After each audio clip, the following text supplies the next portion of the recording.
ঠিক আছে। আচ্ছা, যেটা বলছিলাম যে 2500 ওয়াট মিনিমাম যেটা তৈরি করতে হয় 70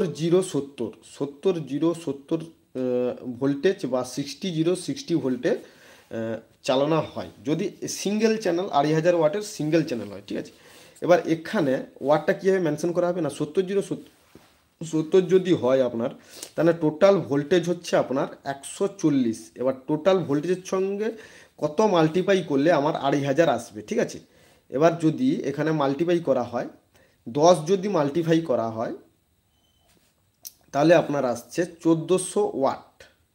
ঠিক আছে, 1400 ওয়াট মানে 10 অ্যাম্পিয়ারের যদি ট্রান্সফর্মার ইউজ করা হয় তাহলে 1400 ওয়াট আছে। এবার আপনাকে দরকার 2500 ওয়াট, তাহলে এখানে আপনাকে মিনিমাম একটু কম হলেও 15 অ্যাম্পিয়ারের ট্রান্সফর্মার ইউজ করতে হবে। ঠিক আছে, 15 অ্যাম্পিয়ার 70 যদি হয় তাহলে 15 অ্যাম্পিয়ারের ট্রান্সফর্মার ইউজ করলে আপনি পারফেক্ট 2500 ওয়াটের আউটপুট নিতে পারবেন।